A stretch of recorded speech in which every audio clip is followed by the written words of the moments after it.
Cavecast, the uncensored show for nerds of all kinds. Welcome back, everybody. It is time for a spooky episode of the Cavecast. Last week, we actually did our very first live stream that we've ever done, and it was wonderful to see everybody that, you know, showed up and that just wanted to be here and hang out with us and watch, you know, two goofballs talk the entire time. So we don't get it. We don't, but we cannot thank you guys enough for being here. And we do have some good spooky goodness to dive into tonight. And because we've talked about taking the podcast and doing, you know, very music oriented things, because that very much connects with our Riker audience. But in the same hand is that we really want to try to do other stuff, especially because if we're going to be live, there's interaction there. So it's the idea of that the people that want to be here and have the conversations with us, I'm sure that they want to see a variety of different things. So bear with us as we figure things out and as we, you know, it's brand new. So, but just so you guys know as well, for members, is that usually we do a pre-show every week, but this week I actually did something a little different. I ended up finding 2 episodes from our old podcast that we talked about horror movie facts, and each one is about an hour. I think actually maybe like an hour, 10 minutes or so. But there's 2 parts to it, so that if you want to become a member of the channel, it's 99 cents. You can see those 2 extra episodes, and support what we're doing. You'll get your name at the end of every episode. But tonight is this was something that we both talked about, that we dug deep. We wanted to try to not choose just stereotypical things, because to be honest, there's a lot of really good horror movies that have come out recently. There has. That I think that would probably work very well for a separate episode if we want to do like the, you know, scary movies of 2025 or 2024 or whatever. Yeah. Like talk about the past couple of years or something. But tonight we're going to try to dig as deep as we can and get a little nostalgic with some things. Especially, I know one of the things on your list that I'm very excited to talk about, because it's kind of a staple for our family, you know, which is kind of odd when I think back to like my early memories of being a kid, of like, I'm allowed to watch this, or I was, you know, so yeah. You know, that was the thing too, is when I was thinking about things, is, guys, I'm kind of the same with this as I am with music, because I don't have like 3 per se. Like, I have a lot, but I really tried to stay away from the slashers, the typical, the Freddy's, the this and that. So same, yeah. Now, one is kind of a regular, but it's something that it's because it is one of my favorites, and it's for several reasons. Yeah. But yeah, so tonight, I don't know. I picked the last one that I put on there, and you were like, "Oh my God, yeah!" So, well, I think that the thing to acknowledge is that it's like, guys, like, we grew up in a house where, you know, like, granted, it was, you know, a very church going home in many ways, but in the same hand is that both of, you know, I know my biological parents, they loved entertainment and still do. Movies were like the thing for some reason that were like, Jesus says it's okay. Like, we'll watch Face Off with the family. Yeah. We'll rent Poltergeist. Or whatever. Or I'm sorry, not Poltergeist. Which one? Exorcist. Oh yeah. But no, I actually always remembered that, where music and stuff, no. But for some reason, movies were like okay to, you know, watch somebody get dismembered, or, you know, an R-rated movie, but swearing in music, fucking for the devil. Yeah, right. So it was that. I don't know why. Yeah, well, I think that it's also like a testament to the time, because we've talked about it, where, you know, like if we had a poster of any of the rappers that we listen to now, or anyone in music, you know, on our walls in the 90s, there would probably be a very strong chance that mom would look at it and go, "Get that shit off of there." You know, it's like, you can't listen to that or whatever. Yeah, but right. Again, it's, as we've said, like, that was the time, though. It was, you know, keep your kid away from this type of stuff, you know, where it's like, oh, don't let them listen to, you know, 9 Inch Nails. Don't let them listen to all this different stuff. But we got to experience some pretty cool things. I remember my very first movie was not a horror movie, but it was a ghost movie. We went and saw Casper when we took our Maine vacation. Yeah, and that's the only other one I can think was maybe earlier than that. Is I think Grandma Dora took me to go see Toy Story, because that's like a very deep, like, nostalgic fever dream memory of mine from back then. So, yeah, I'm trying to remember. Like, yeah, was that your first movie? That's wild though. But Casper, I mean, good one. That's even the CGI I still feels like holds up to this it does. day. Yeah, it feels really good. Yeah. Yeah.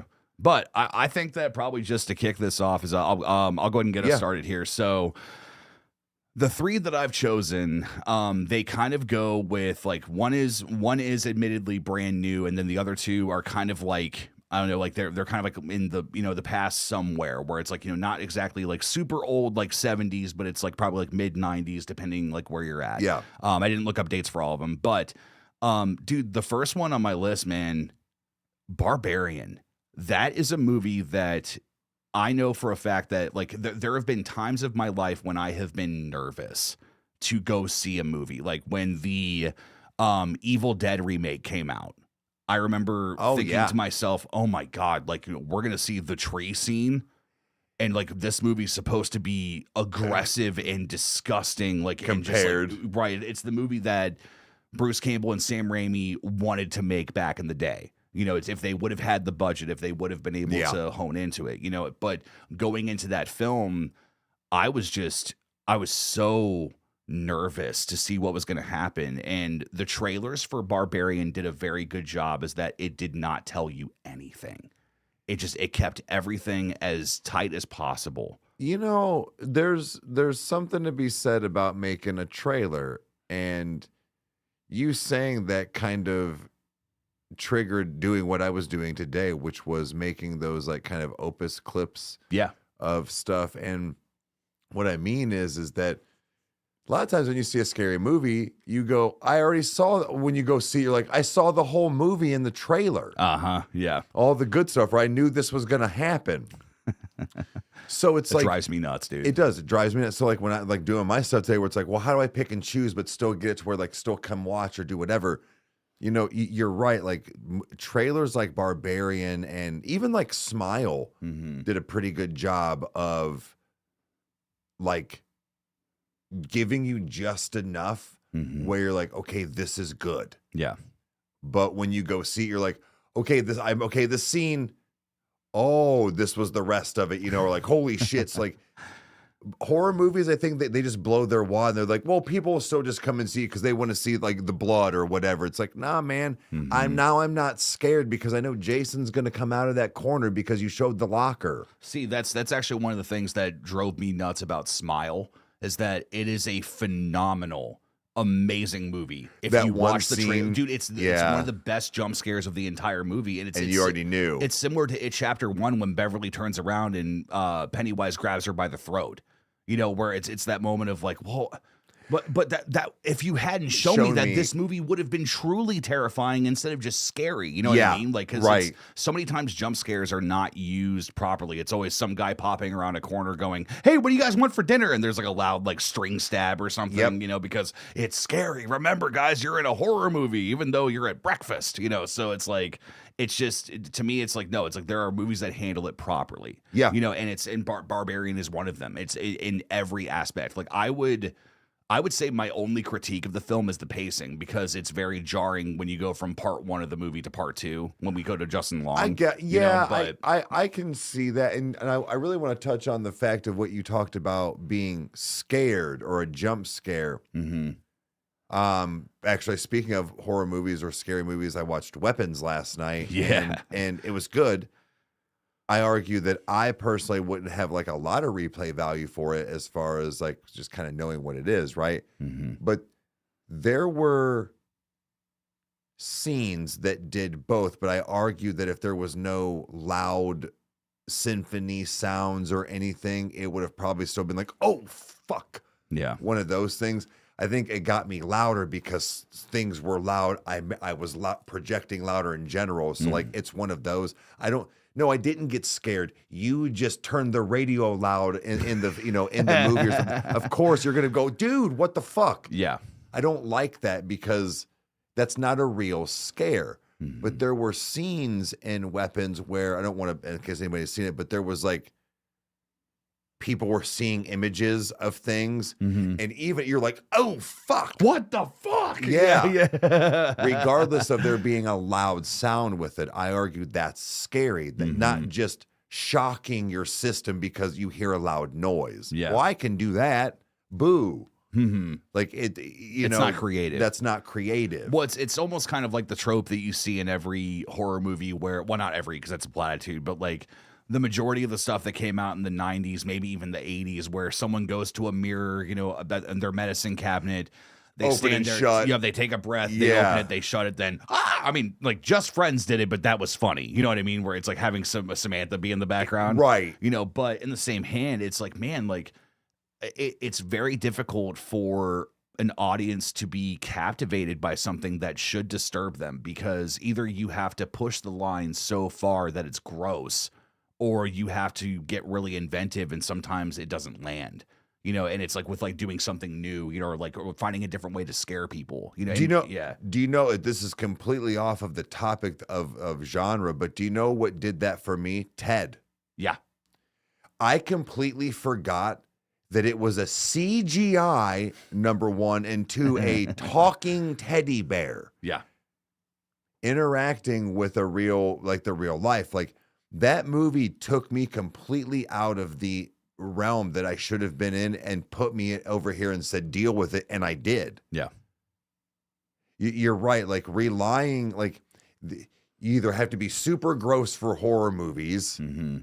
And I think that's the biggest thing is I like the Terrifier movies. I've seen the first one. I'm probably cool. Yeah, two is up there. Yeah, I've not seen 3 yet, but yeah. I really just think it's more of I know what I'm gonna get. That's why I stopped watching Saw. Mm-hmm. I watched the Saw movies up until like 2 or 3. Mm. And I'm like, this is no longer a movie per se or franchise. Now, again, I understand the Michaels, the Jasons, those were franchises, and that's what they were. They were slasher films.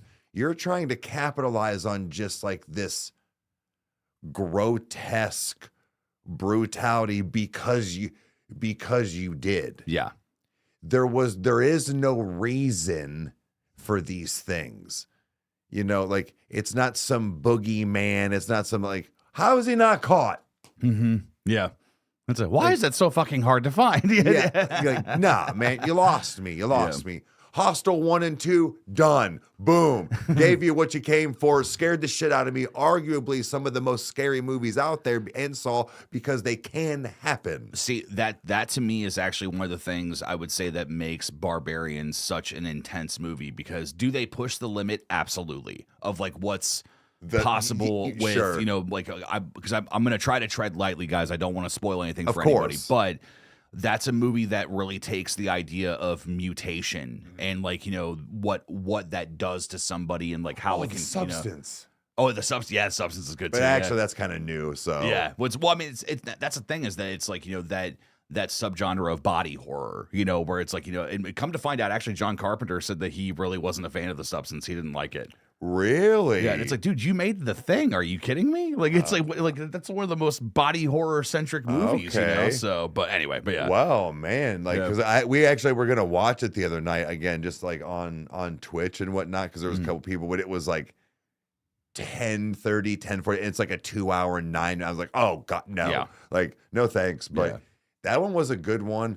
Another one that people were saying that I forgot about, Together. Oh god, that I have not seen yet. So, audience, if you guys have seen Together, we know for a fact what you've been through, and I'm sorry because it's not because it's a bad movie, but because it's so heavy. Yeah, and I've heard certain things didn't get a spoiler per se. Mm-hmm.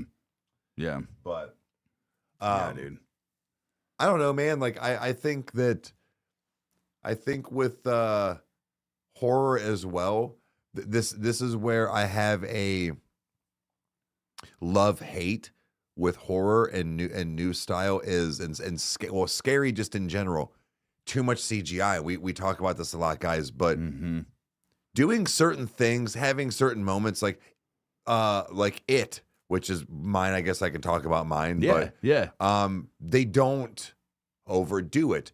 They don't, like, you have a balance, but like I feel like with a lot of this new horror and scary that it's because they just go, well, we can just do that and this, and we can do this in green screen. Easier. It's easier or whatever, or less mess or something. No, man. This is why I can't stand the shit in any movies is that Total Recall was made how long ago? That motherfucking head he put together, the fucking things out there had real prostate. Don't tell me it can't be done. Yeah. You did this shit 30 years ago. The Xenomorph was a real fucking thing. Like, yeah.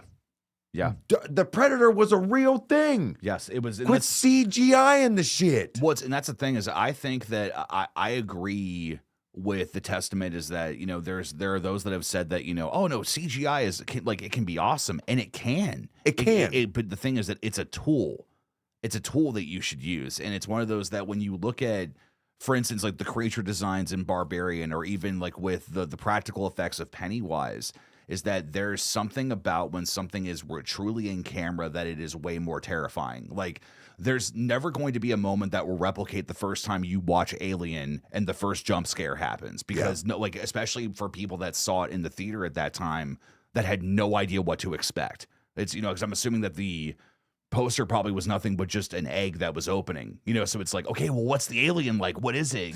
So right. I would be curious to see what their marketing for that was. But the thing is that it's like, no, man, like there's something very visceral about that, where it's like, no, man, this is Bill Skarsgård being the way that he is with his, his the fact that he can work his actual eye, wants to. He can contort his face, do that weird ass smile that he scares his little brother with, from when he was a kid. The drool was because of the teeth, not because of CGI. Like that's what I mean. Is that so? To put on mine is, guys, that's Shocker, one of mine. I talk about it a lot, but there's a lot of reasons why that's one of my favorites, and that will forever actually be one that I always say is because. For number one, I watched it for the first time right over here in the house that we used to live in. Yeah. For the first time when it first came out, and a made-for-TV one at that scared the shit out of me. And at that point, we've said this a bunch of times too, but I had watched a bunch of horror movies, guys. Mm-hmm. Like unedited, rent them. Nothing scared me. Yeah. They were monsters. That wasn't real. Mm-hmm. They were actors. For some reason, that movie scared the shit out of me. Mm-hmm.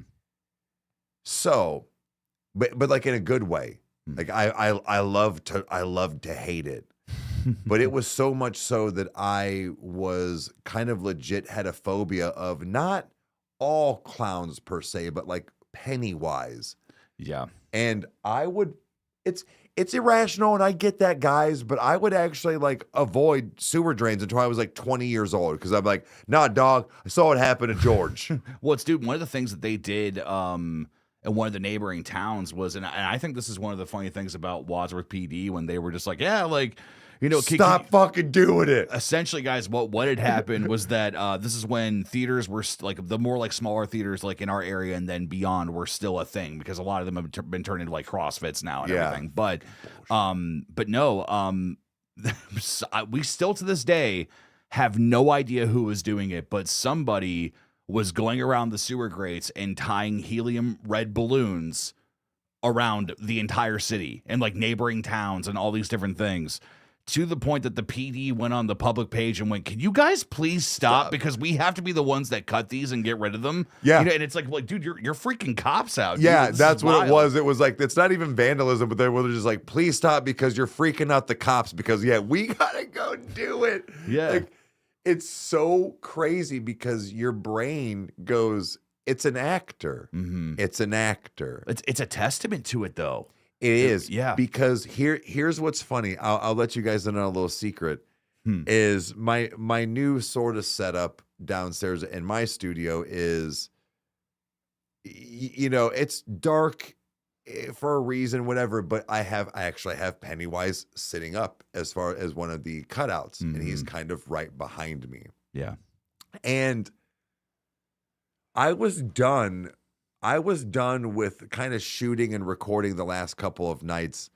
And I don't know what popped into my head for some reason, but it was the scene, and it was how it sounded where he's going, Stan. Stanley Boy. Yeah, dude. And I'm in the basement by my fucking self, turning all the lights off to go upstairs. Oh God, it's the worst. And all I kept thinking was the new song from Prov, which was Squad Goals. All I kept playing was the hook inside my head. I'm like, it's an actor. It's an actor. It's Bill Skarsgård. It's Tim. It's Tim. It's Bill. It's Tim. Like, getting all my stuff and gathering it. I'm a 42-year-old man in my own fucking basement having this thought go through my head of, he's going to murder me. Yeah. He's going to eat me. She's going to eat me. You'll float too, yeah. Yeah, and I don't know why, but man, I had this go through. I was like, I was this 10-year-old kid again, like, just get up the steps. And I actually had this moment where I was at the bottom of the steps. And I had that where they say that if you get those hairs on the back of your head, or when you run up the steps, that's an actual like spirit kind of like beside you. It's telling you it's your fight or flight. Yeah. Go. Yeah. It was telling me to run, and I went, no. I'm staying standing my ground and walking up Normal, and I'm not turning the light off, and I'm turning the light off down here, not upstairs. I stood my ground. I got up to the top of the steps and went, yeah. After I shut the door. Yeah, dude. It's I think that's the thing, is that it's these, especially with the original It, because I find that the new one and the old one, both duos have this fluidity to them with our lives. Truthfully, because one of the earliest memories I have of being a human being is being in the living room of our old house. And it was the scene in the second part of the original double feature where Bill's at the graveyard and you can see Pennywise digging the graves. Yeah. And I don't know what this is, and I don't know if it's just like my mind filling in blanks, but I swear to God, what I saw was him crawling out of the grave towards the camera. And and when I rewatched it when I got older, and I went, oh, here's this scene. I remember this scared the fuck out of me, and it didn't happen. He just sat in the grave and talked to him. And it was that moment of, well, what the fuck did I see? What the hell happened? Now, again, I was very, very young, so again, perception is everything. But I'm trying to think of like maybe what would have even been remotely close to like that scene, anything in that movie happening like that from Pennywise. But offhand, I'm not really catching anything. But that's interesting. So you had like almost like a false scare of a movie or of a part of a movie. I mean, whether you want to call it like Mandela effect or whatever the fuck was going on with it, but yeah, it was very, very odd. But I do remember trying to be a hard ass when I was a kid because I wanted to take in scary movies. Of course. And Mom finally at one point said, all right, fine. You want to watch It? You're going to watch It. And I was fine. I was fine throughout the entire movie until we got to where William Denbrough's wife drives into Derry. Oh. And the mechanic, or no, it's the gentleman, I think he's at the gas station. The gas station, just the gas pump, because it's one of the best scares of the movie is that she's just having a conversation with an employee, like being like, hey, how far is it, to Derry? He's like, oh, it's about 40 miles, I think. He's like, you take a left down here, you go here. He's like, you go past the Barrens. And she says the Barrens, and that's when the voice changes. He's like, yeah, that's where I played with them kids. Yeah. And then when it cuts back, you see the deadlights, and that's when he says, don't you want your balloon? He's like, don't you want it? Like, that, for some reason, I had to stop the movie, and I didn't finish it. I did not finish it till I was much older. Really? Like, it scared the fuck out of me, dude. Do you know, with those scenes in particular, and even some things that happen, like in the new It, like season or part 2 and stuff, when... because through the entire thing, it's kids, because they are afraid, they are susceptible to the boogeyman, right? Yeah.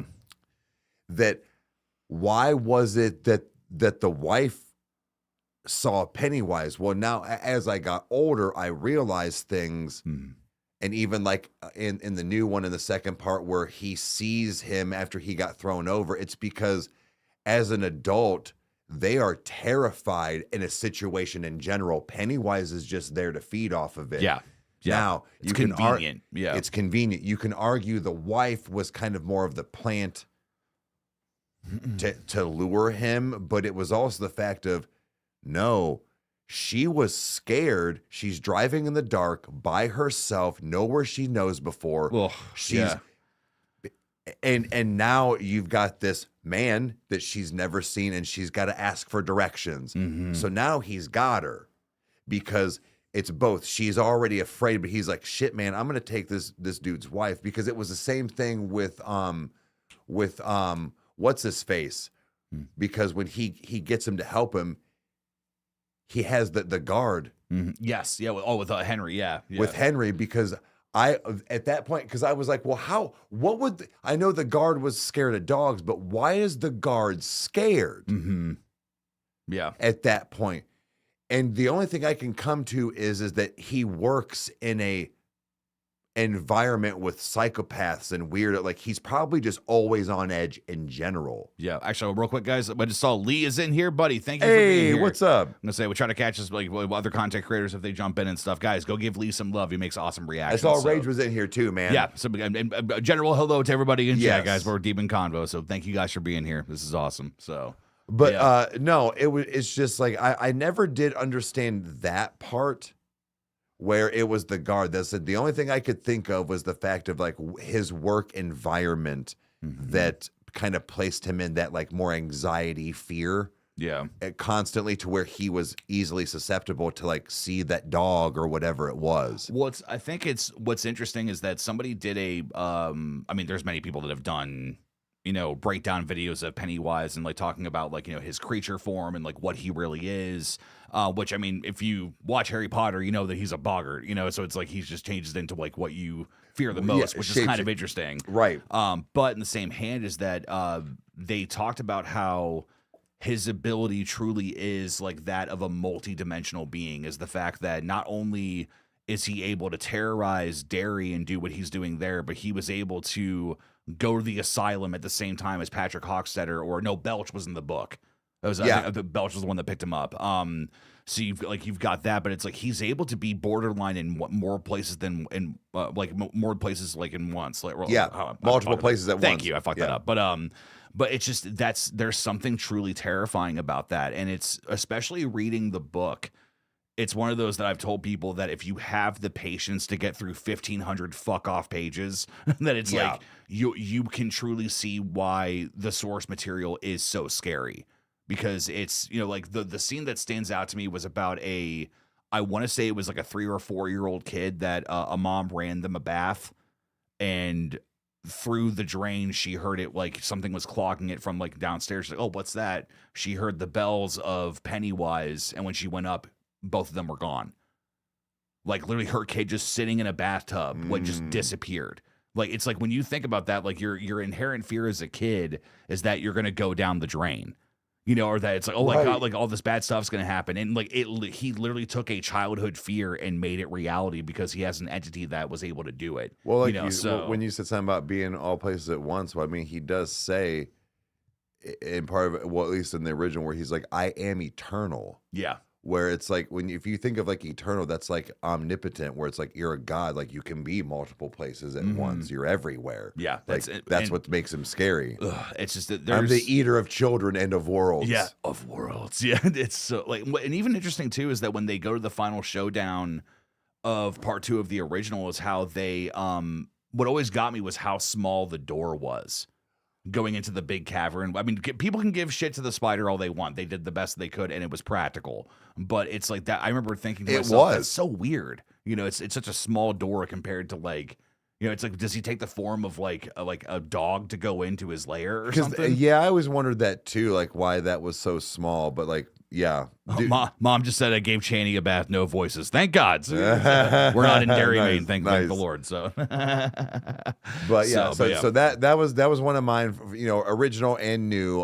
It was just one, like you said, where for many reasons, but one was because it was one of the originals. One of the things that only scared me, and then one of the things me and you got to see before basically everything shut down, and kind of like an early viewing of it. So yeah, that was honestly one of the memories I have fondly of you and I, was just the fact that we not only got to see a remake that we had been waiting 20 plus years for, but we got to see it the night before it was technically released. Because it was was so crazy. Yeah, it was just the fact that they were just like, yeah, it's like we don't follow the same rules as like big chains. Like we can show our movies whenever we want, like as soon as we get them. And it's like, all right, well, when are you guys gonna get it? This Thursday? Fuck me. So you know, but it's like, all right, well, I guess we're not waiting until Friday. So, but no, it's just that's something that still to this day, like I throw it on every now and then. I find much like how in the original, I prefer part one of both of the iterations. I think that they're the better films. Just because I think there's something about being a kid that's so attractive. Oh, see, you know I watch mean? both. I'll do both, and that's actually, I'll be weird, guys. That's actually a movie I go to sleep to a lot.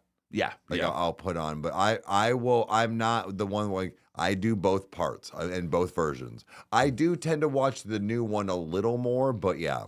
Yeah, that's not to me. That was just, oh god. I've thrown it on. I've never thrown it on to sleep, but I do find that it's one of the ones I'm like desensitized to. That like I can throw on, and it doesn't bother me. You know. So there's, I mean, which is rich because you know I've listened to Matt Emsch talk about you know the Werewolf of Youngstown. You know, and I'm like right before I went to bed, that didn't bother me. But Pennywise, the thing I've been around my whole life, you know, still bothers me. But that's pretty wild. That's wild. But okay, so moving right along here, this next one, this is something that I remember when it came out. It was one of the movies that I got to see when I would go to Grandpa Fred and Grandma Shirley's. It was always kind of like movie night with, you know, Dad Mike and you know, Uncle Scott and everybody, where it was just like, okay, like what new thing's gonna come out or whatever things like, you know, gonna like freak me out or what do I have to hide my eyes from? And one of the movies that I kind of had free reign to just enjoy with everybody else because I was a little bit older because when I got connected with, you know, that family and everything was like around like I was like 9 or so. Yeah. So like when I was like 11, give or take maybe. But dude, 13 Ghosts is such a solid fucking movie. Like it's not even just the fact that it's a horror movie. It's grotesque. It is intense. It's everything that you can like that you would want from a situation like that.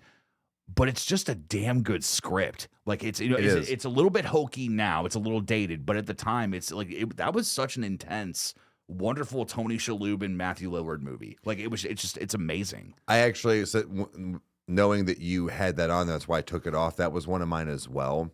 Because I just knew we were going to be able to talk about it. That actually goes up there with like I had a first date with somebody. That was one of the first dates I went and saw a movie with somebody. That was a good night. Oh wow, a weird night, but a night nevertheless. So. Yeah, but the reason why I enjoyed it was for many different reasons, but one of them being it's technically like a haunted house movie, and I don't get into haunted house movies. Like that Murder House. Yeah, I mean, like some things are, but it just falls into that very like basic bitch storyline, kind of like zombies and vampires. Like you really got to bring it for me to catch my attention, right? And 13 Ghosts was, I didn't realize that that's what it was until it was like kind of over. I'm like, well, it was I'm like, oh. This was like a haunted house.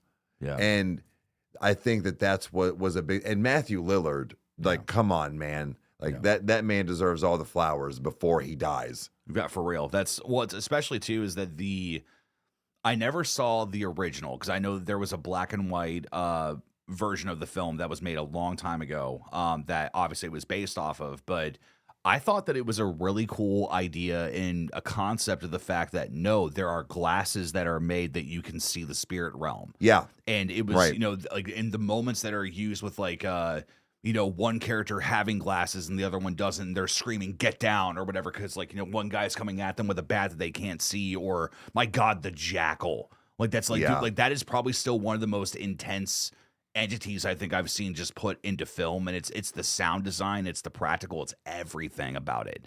But it's also a film that has a lot of heart.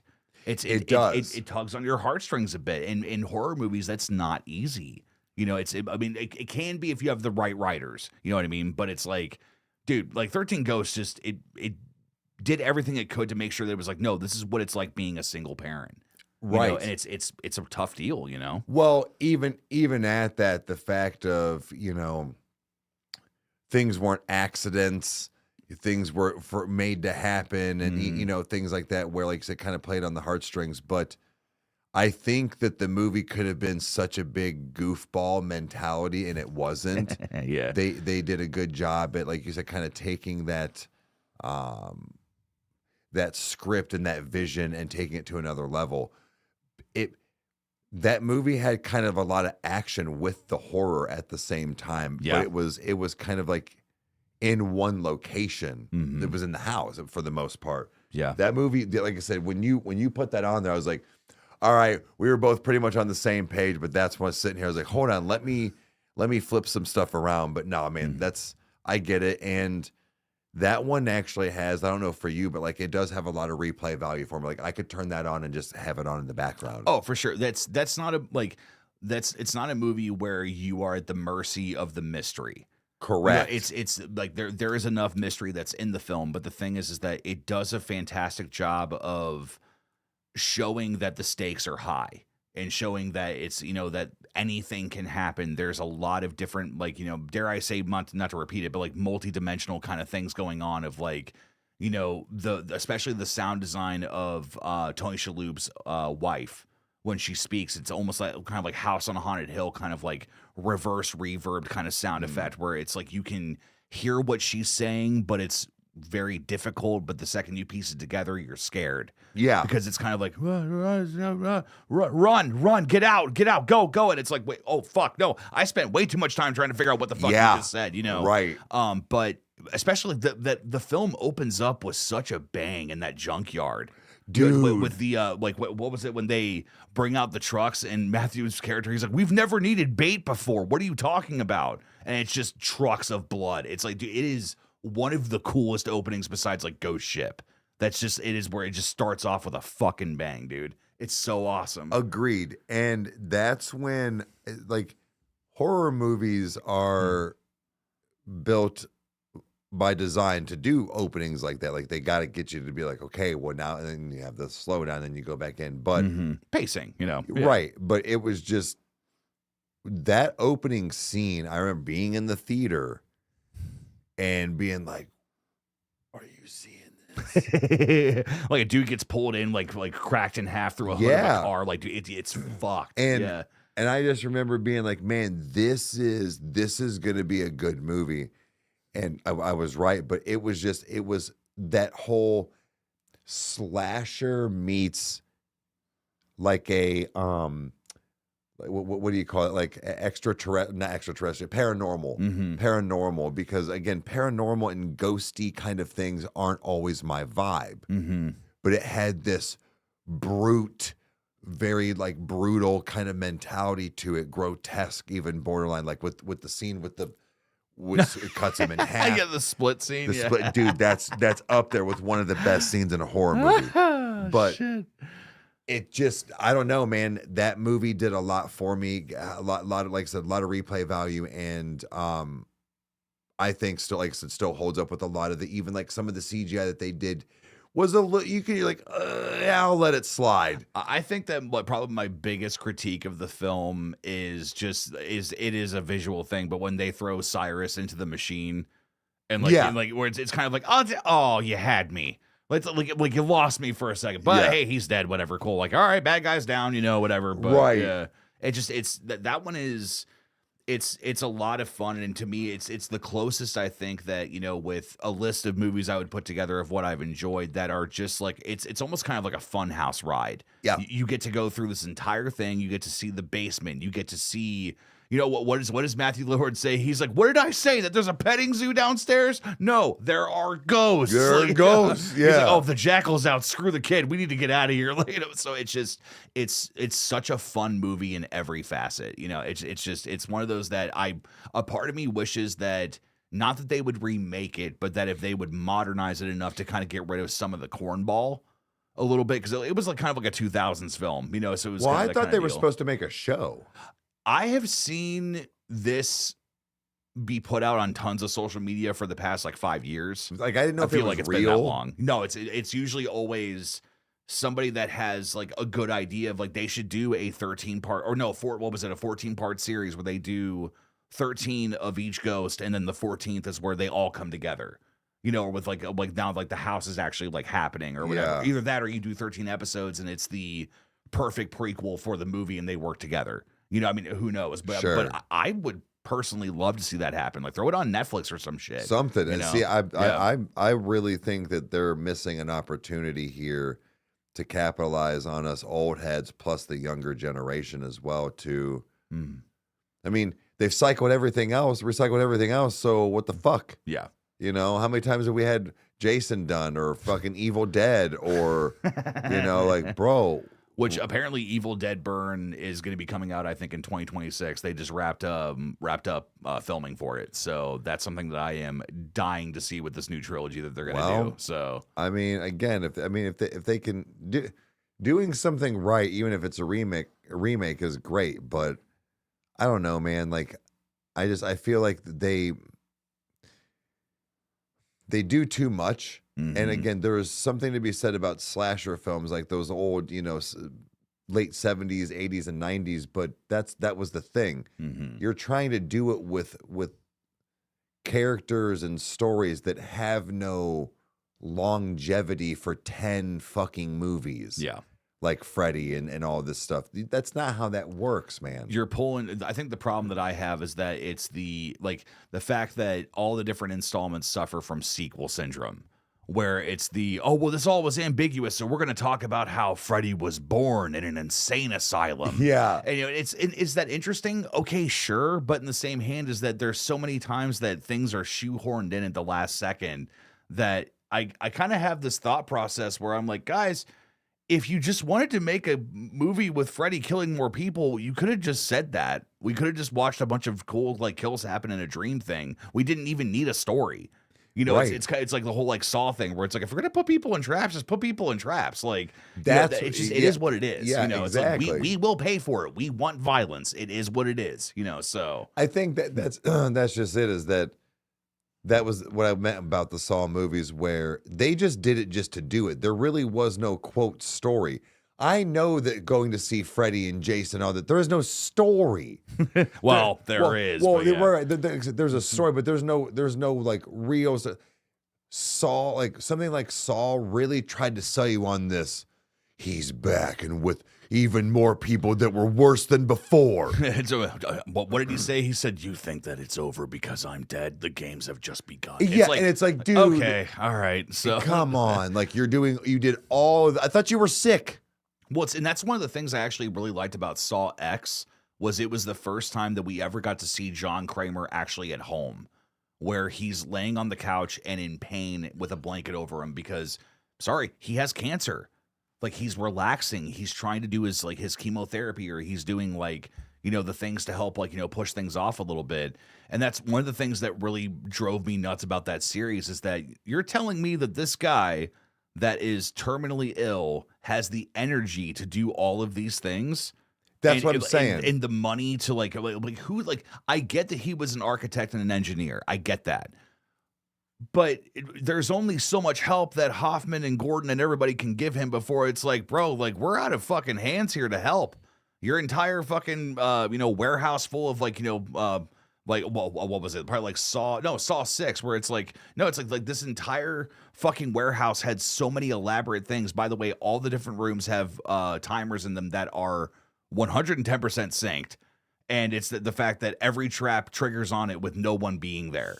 So it's kind of that suspension of disbelief in a way, but it's Right. just that whole thing of like, okay, well, I guess we'll see what happens here, So, but I mean, it's one of those that it's like sequels can become such a problem, but in the same hand is that they know for a fact that we're going to pay for the turds that they're going to make. You know what I mean? So it's as a normal consensus, Agreed. And that's where I think that's what happened with. Wait, Mom said, I've been screaming for a backstory on Jason for 47 years. That's funny. I mean, that's fair. I mean, other than he drowned. Okay, but like that's really all we got. Yeah. What the hell was he doing? Yeah. So anyway, but yeah. But no, I think that's why horror movies have been such a shit show lately. Is that's what's happened? Is like you said, they just know that we're just gonna make this shit and people are still gonna pay for it. Well, dude, don't. Mm-hmm. Don't. Take the time. take the time to go, all right, this is just like Hostel. Okay, let's take the idea, Ted, but let's go over here and let's see what Kyle has to say. Maybe he can, and then that's when you come up with something like Barbarian. Yeah.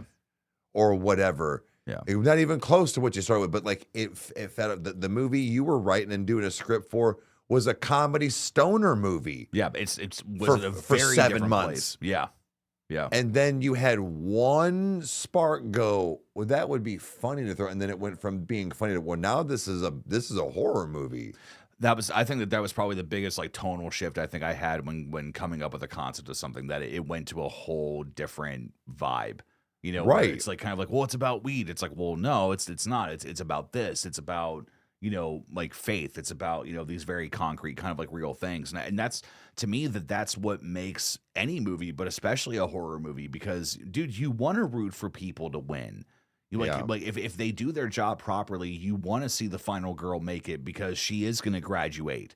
You know what I mean? Or like that she's going to make it out and be able to go home and see the dad that she's estranged from. Or like there's like, it's almost kind of like looking at Liar Liar, where it's like, no, man, like that's a very heavy emotional film because it's about a dad that sucks at being a dad. Yeah. When you actually watch that movie as an adult, you're like, wow, this movie sucks. Yeah. Well, it's a good movie, but yeah. Right. Like it, because we actually watched it not that long ago. Funny you say that on Twitch, probably like 2 or 3 weeks ago. And see, me as the Jim Carrey lover, if you will, focused on the funny stuff and all of the I can't lie and all this stuff. But when you really, you're right. When I watched the beginning and then, you know, parts of that middle, and then where he's like, you know, grown-ups have to lie. And he's like, but you're the only one that makes me feel bad. Yeah. Yeah. And you're like, as a fucking adult, I went, yeah, dude, if my kid ever, just take me right there. Yeah. I would fit like just the whole process would be awful, because your kid, even as a kid, knowing that, where it's like, you're the only one that makes me feel bad. Like, sure, I get that people have to lie. Mm-hmm. Man, when you let but rightfully so, the next scene where he's just sitting there and he's laying, and she comes in and she's like, what's up, boss? He's like, my son hates me. Max does not hate you. You're his hero. And that's when he was like, no. And then that's when, but you're absolutely right. That movie is sad. Mm-hmm. It really isn't. When you really think of the grand scheme of things, it is a comedy, but it's not a comedy. The actual story is, that story probably came about as a serious movie at first. I'll bet you they did the same shit you did. So it's like, don't tell me you can't do this with other stuff. You can't make a good horror movie. Well, that's the thing, is especially is like having that relatability. Like, I know that, like, for instance, like Together, like that is a movie that was not only hard for me to watch, but Crystal to watch too, because it was just, anyone that has been in rough relationships of any kind of that. I've heard certain things. Yeah, where it's just it faces those things head on. So it's kind of that, like, how did Luke Stevens say it? He's a guy that reviews video games, where he said, look, an art medium like a video game can emulate something very accurately. Like, for instance, if you play a game about a guy that has a mundane job, his family's a wreck, all these things, and they make an experience for you that you can play. It's kind of like, well, yeah, like you can make a game that does that, but do you really want to play a game like that?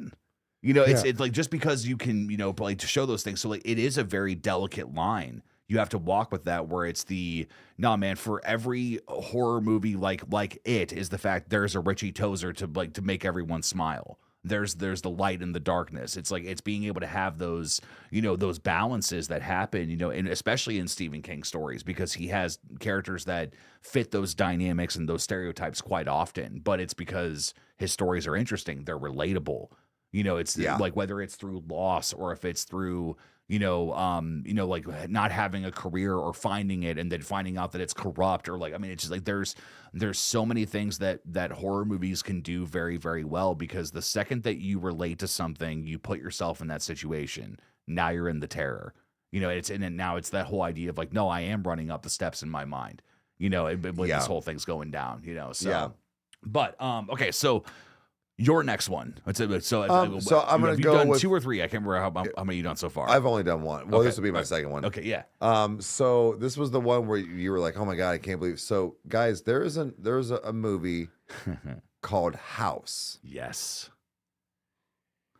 Again, going back to this, I'm not usually one for haunted house things. Mm-hmm.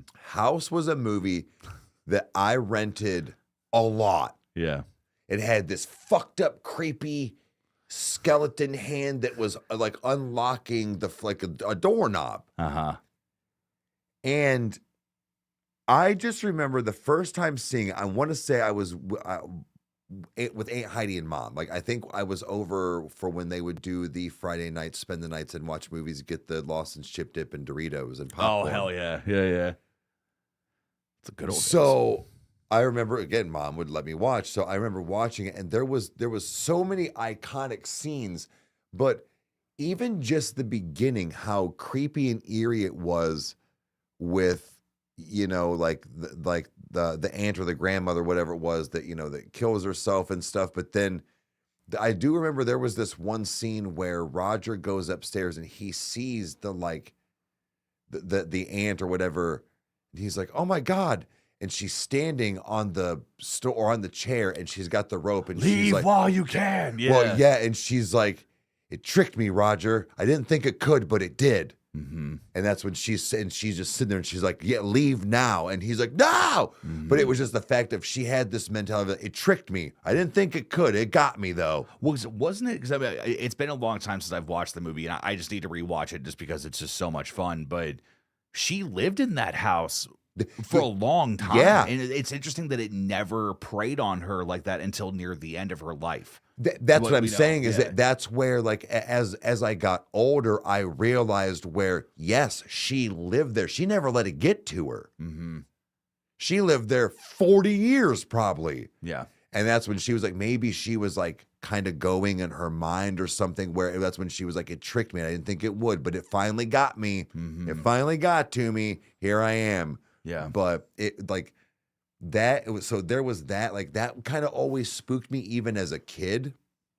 But can't remember if you've seen that one, dude. Crystal, that's a solid watch. It's nothing but fun. It's scary fun. That's what I say. It's not even the fact of like grotesque or blood and guts and things. It's very much this like haunting, like haunted house, but there's a little more to it.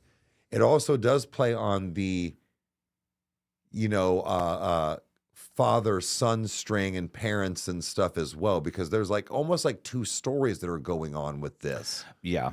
And when you kind of tie it all together at the end, you're like, oh, because I remember the first couple of times not being like, why are we talking about like kind of two separate things here? How does this go together? And when I got older, it made sense. Yeah. Of like the buddy in war and the kidnapping and this and that, and then the neighbor, the neighbor, and there was just a lot to it. So like it was actually pretty genius of a movie. What did he tell Norm? He said that it was in the closet, the one monster that he kept trying to photograph. He said it was a raccoon. It was a 15-foot tall raccoon or whatever the fuck. Yeah.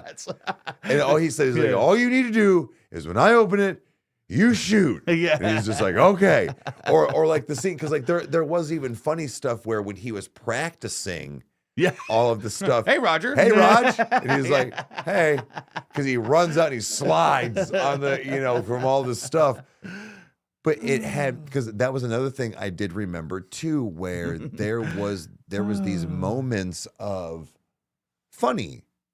Even as a kid, like I was like, oh, there's ha-has in this. Like it wasn't just this scary things, but that's where like I think it interested me too, where it was scary things. It wasn't gross stuff. Well, I think that's one of the things that is so interesting about the film is that as a kid, because there's a few jump scares that happen in the film that I think that truly deliver. You know, it's The purple bitch. Yeah. Oh God, that's say your prayers. Yeah. Oh God. And that's what I It's fucked mean. up, dude. Like Yeah. it was all practical effects. Yeah.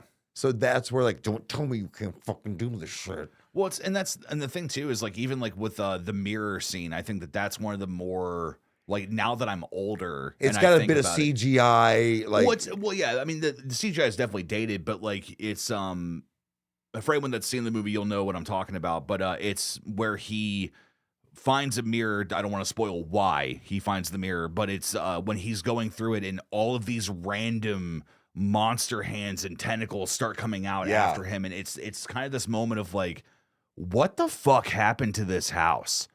Because like it only focuses on really like, I don't want to oversell it, but maybe 10 of the monsters that show up. Like Yeah. there's like, it's kind of, they're sprinkled throughout it with one main one that's like kind of the main problem. right. But dude, House is such an original take, because it's that idea of, it's like, no, it is a haunted house movie, but these things are physical. They live in this home. Correct. And that's in like the chimney ceiling. Oh my god, there's so many good The moments. kids. Yeah.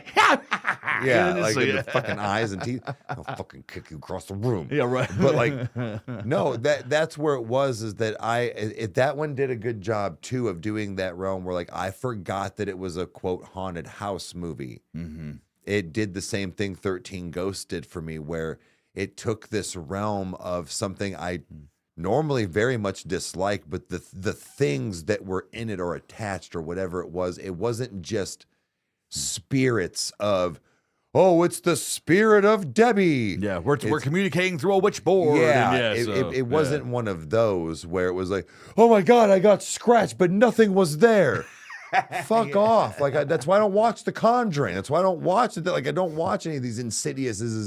Dude, they don't scare me. Which I did see that apparently the Conjuring universe is officially done, which I rejoice that it's finally happened, because the Conjuring Last Rite came out, which is like the last one. I heard some things. I love the story of Ed and Lorraine Warren. I have a lot of respect for them as people and the things that, you know, they did for, you know, those that were in dire need of real paranormal things that were going on. And like, even when you see Lorraine, when she's going through the museum area where she's like, Annabelle's over there, I'm not looking at her. You can if you want to, but I'm not going to do it. Yeah. You know, so it's that idea of that. No, I think the first Conjuring was very good, but mainly because I remember my friend Andy said when he saw the trailer for it, he said, dude, he's like, this is actually one of the cases that's studied in like psychology, is the Ed and Lorraine with their case and stuff that they did with that. And that intrigued me. And it was that moment of, okay, why?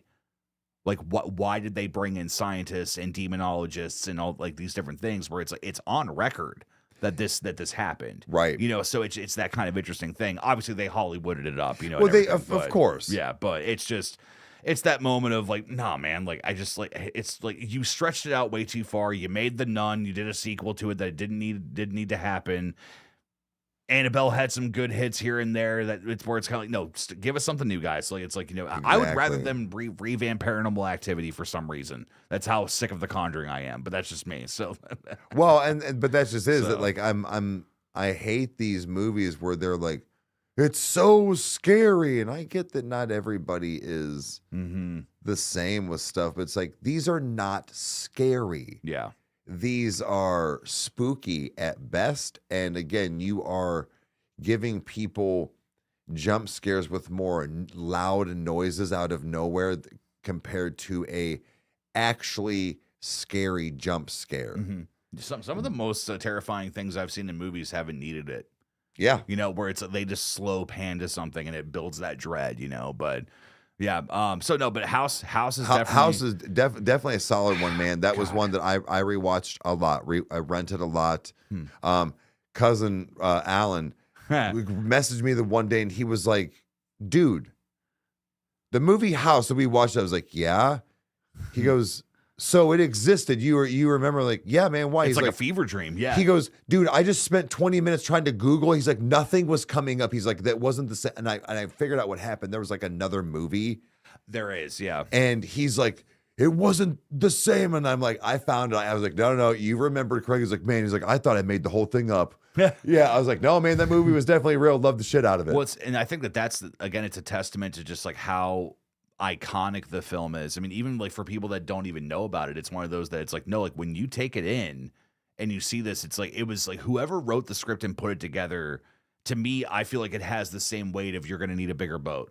Like it's just like how it was in Our Lives, you know, where it's like these funny things of like the dialogue or even the shotgun, you know, where it's like, well, why'd you have those? Well, a man can't own a shotgun without loading it one time or another. Yeah, you know, where it's those different moments, like hell, the fish, you know, that he shoots. I mean, it's just there's so many random things in that film that it's almost like 13 Ghosts in the fact that you hang on for the thrill ride, and it's that moment of what are they going to do next? What's going to happen? You know, like I wish I could erase my memory and experience House again. Sure. You know, just for the first time as an adult. You know, yeah, so absolutely. Don't remake it. Yeah, don't do that. Leave it how it is. So, but, so what's your last? Your last one now? So, okay. I'm actually curious with the chat that's pulled up is that I want to know what your guys's spur of the moment horror movie was, because I think that sometimes whenever you're cycling through streaming apps or maybe you're staying over like house sitting for a friend or something and maybe you see their movie collection and you see like a random film and you really don't think much of it. You see a title, you see, you know, a cover, and then you take a risk, you put the movie in and you watch it. I'm curious to see what you guys have because mine was on Netflix. And it was a random like Tuesday that I found this, and it was a wonderful film made that was called Hush, and it's from the perspective of a woman who is deaf that lives out in the middle of the woods, and there is a home invader that is trying to kill her. She can't hear anything. She has no idea what's even really going on at first until it's already the fact that he's in the home. And she can see the laptop that she has open that a picture of her sitting at the couch from her phone was sent to her computer. Yes, I do. I actually remember that movie because I saw it not that long ago, and it was actually pretty intense. Because, dude, it takes that whole home invasion mentality where it's that whole thing of like, God, like I'm not even safe. Like I'm not safe anywhere. I'm not safe in an alley. I'm not safe at a restaurant. Yeah. Like it's because I mean, with some of the things we've had happen here, it was kind of the first time that I had that true feeling. I mean, because we've all watched like The Strangers and you wonder, hey, what if? But, you know, having the stuff that we had happen here, dude, it makes your world very, very small. It does. You know, and it's rough. Especially being deaf. Oh, God. Like, and like that's putting that kind of handicap on top of that. Like, I argue that's more of like not necessarily like scary or horror, but like it's more of that like horror suspense, like thriller. Yeah. Because how scary is it to be like, well, I can't hear anything. And now not only are you at a disadvantage of knowing where somebody might be, but are you making noise? Yeah. And there's a lot of elements that go into that, and it is fucking terrifying. Can I ask you a question? What? I don't know if you've ever thought about this. How do deaf people fart? Do they know that it's loud? Yeah, probably by vibration. Probably by cheek vibration and or like what they're sitting on. Could you imagine that you're trying to hide in the woods, just squat down, and just next thing you know, it's like, oh, there he is. Yeah, it's kind of like, you know, how do blind people know when they're done wiping their ass? These are the questions I have. Yeah, all the time, exactly, you know, so. Exactly. What do we do if we have to fart in this? But no, Hush was a very unique experience to have because it was one of those that there's something liberating about finding a movie on your own, you know, and it's like when you set aside time that you didn't even know that you were going to do, you get so roped in that whatever chore or whatever project you were on for the next hour and a half, no, I am taking in this accident that I didn't know that it was going to be awesome. Yeah. You know, and it's Hush is that I love it. It's a film that can't be franchised. It is 110% on its own. And it's, you know, genuinely scary because of even the note that she leaves for the home invader at one point with lipstick on the mirror of her basically saying, look, I haven't seen your face. You're wearing a mask. If you leave now, I can't call the cops. Yeah. You know, and he sees it and he just takes off the mask and he's like, well, now we have that problem, don't we? Yeah. Now it's a thing. It is so much fun to watch for the first time because it's one of those that like different characters are introduced and some of them are fodder, but some of them aren't. You know, and it's such an interesting film. And to me, I think that it's what makes films like that, The Long Walk, or like, you know, different films where it's just the concept is so simple. You know, it's just the fact that it's like, no, it's like you're deaf, figure it out. You know, it's like you have to walk, figure it out. I think that's another thing too, is that they try to overcomplicate horror, scary, anything like that, where it's like, who have to give them all the stuff. Like, yeah, give me all the stuff. But like you said, sometimes it's not, that doesn't need to be. Like you said, you're deaf, figure it out. Mm-hmm. You're in a home invasion, or you're in a situation like, okay, well, this fucking sucks. Mm-hmm. This is actually, like I said, terrifying and scary now. Yeah. What would you do in a situation like this? How creative can you get? Right. Yeah. Yeah. Like that's definitely like the base of a good horror story, you know? Yeah. That would suck. Yeah, man.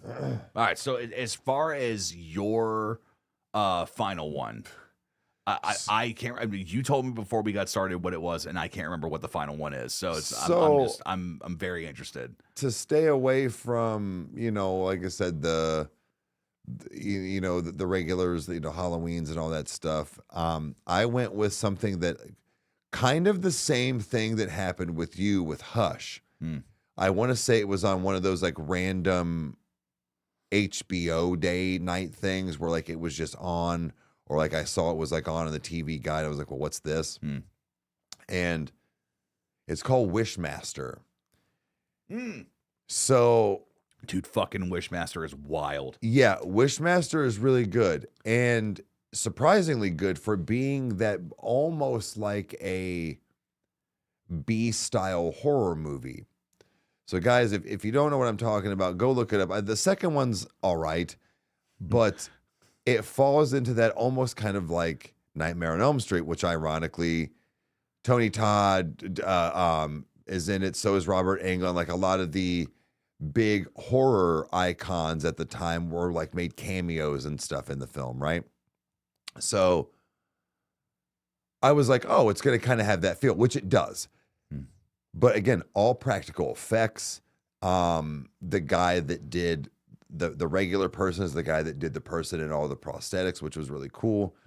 But it was grotesque. It was mind-boggling. It was like, even just in the fact of the movie lent itself to be scary in the fact of they didn't know, but as the audience, you knew, like, you had to be careful even how you spoke. Yes. In front of this djinn. It truly is the whole thing of be careful what you wish for. Technically, yeah. Because Tony Todd was sitting in one scene where the quote human version was trying to get into a building, and he tells, like, he's almost like security or something like that, and he's like, you have to go through me or whatever. And there was another scene that happened the same thing where he walked through somebody, but also he was just like, he wasn't getting him. He wasn't getting him or something like that. And he asked him, he's like, don't you wish you could escape?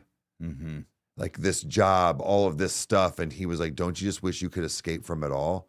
And he was like, yes. And the next thing you know, there he is in a straitjacket underneath water, and he's like, Houdini did it in under 3 minutes to see if you can beat his record, and he just keeps walking. He's just in there drowning. Fuck that. Ugh. And then there was another one where it's Kane, I believe it's Kane Hodder, where he was like, that's the one where he wasn't getting him, where he couldn't get the security guard to like say something, and he was like, nah, man, can't come in or do all this, and he turned around, and he was like, the only way you can get through here is to have to go through me, and I would love to see that. And he was like, got it. Would you wish that you kind of, and that's when he like morphed into the door, and he just walked straight through the glass and walked right through him. Yeah. So again, it had this thing of even how you said things to this person had a repercussion on what happened to you or somebody else. And then if you still were alive when you wished for something, he still came to collect, like you now gave him your soul. See, that's the thing that I think is interesting about concepts like that, is that those entities, they prey on the now. You know, it's the idea that it's like, well, the whole Davy Jones thing of why not, off put the judgment for a century. It's like off put, like whether you're going to go to heaven and hell, or heaven or hell. It's like, no, it's like sell your soul for 100 years. That way you can, not age and do whatever you want. That's great, but that 100 years will end. Correct. It's just that we don't have that foresight of time to understand that, and it's one of the more interesting things about that film, because it shows how impulsive people are. Yeah. And it's in how the Jinn uses that to its advantage, but also how it can also be used against him too. So it's that very delicate thing again, like how creative can you get about this wish that you need to make? Yes. For it to not end badly for you, which is very difficult. There were a few cheeseball scenes with some acting, but overall it was pretty solid. And the actual like writing on like how things ended and how it was wrapped up was actually pretty cool.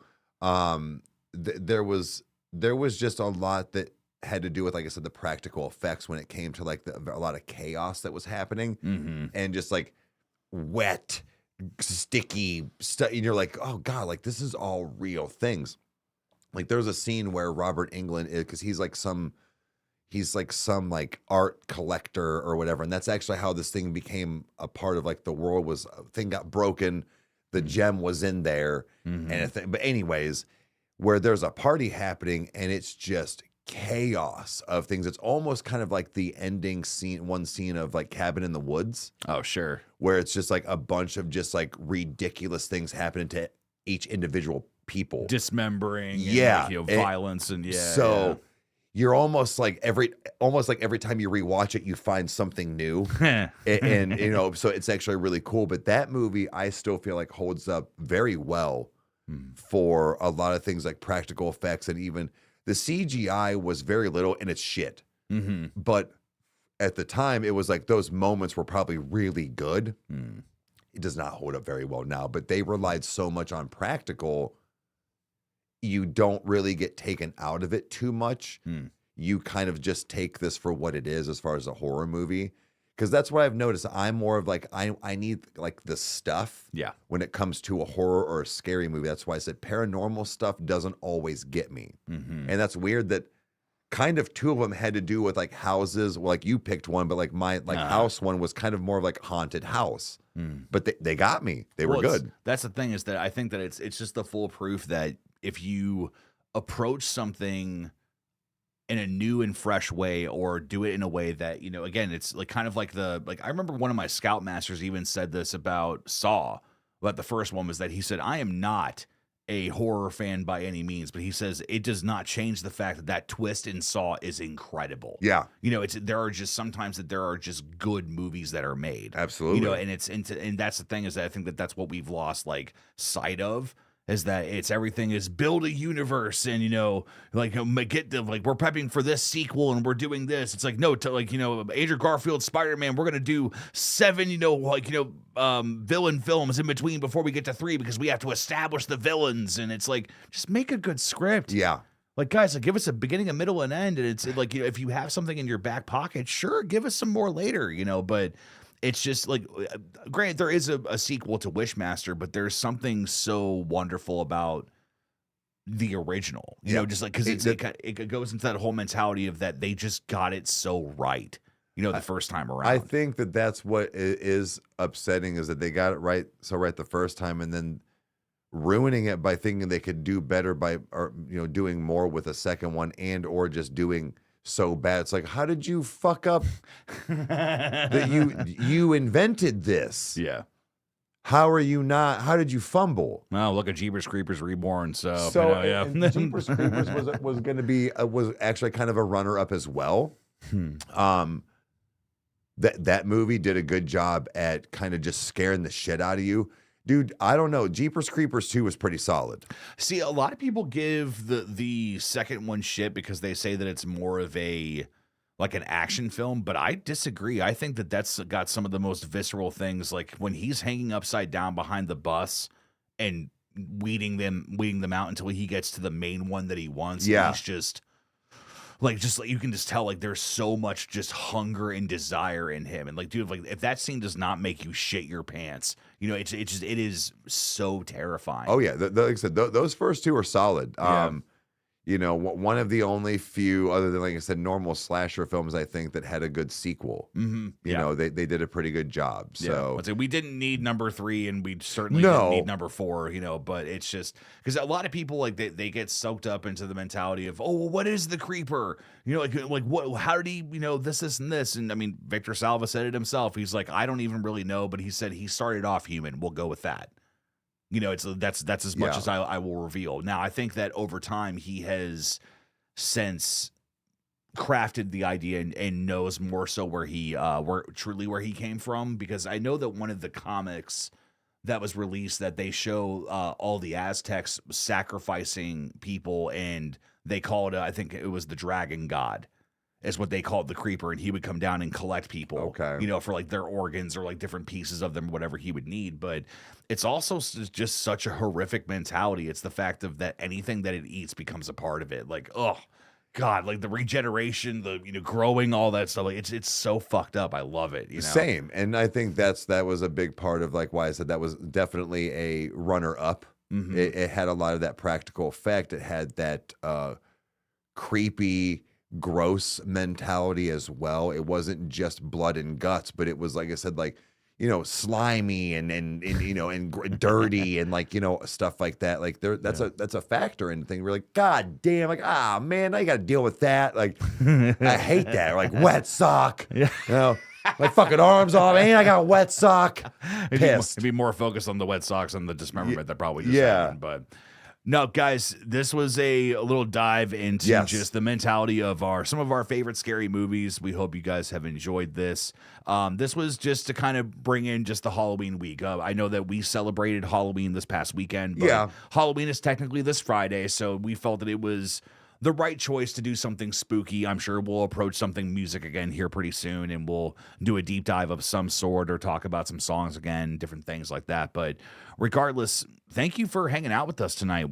This was a lot of fun. It was cool to just, you know, dive into some memories. I really want to watch House now. Like that's like my mentality. So it's so good. But no, I think we'll probably end up doing an episode on more recent horror films, because I've got a lot to say about different titles that have come out recently, some that I've seen in theaters, some that I've seen at home, you know, different things. So, but we've got some good shows lined up for you. We're excited for it, but this has been tonight's episode, and thank you for taking some time to hang with us live. If you're listening to it after the fact, thank you for taking the time to listen to it there as well too. As always, guys, if you want to support the show, it's 99 cents a month. You get extra content. There are actually 2 episodes of the old podcast that we did back in the day. They're about an hour long, if not a little longer. So that gives you a little something to enjoy, to show where we came from and how everything has evolved. And thank God it's evolved a lot. So yeah. But this has been a lot of fun. So as always, Eric, is there anything you would like to tell them before we officially sign off until next week? You know what? No, honestly, usually I try to say something funny, but he's right. Like, just thanks for hanging out. This has been a lot of fun. This is a new adventure for us. And, you know, hopefully this is going to become the next big thing for us as far as like just what we get to do and have a good time with. So thank you. Definitely. All right, guys, we love you. We will see you next week. Adios.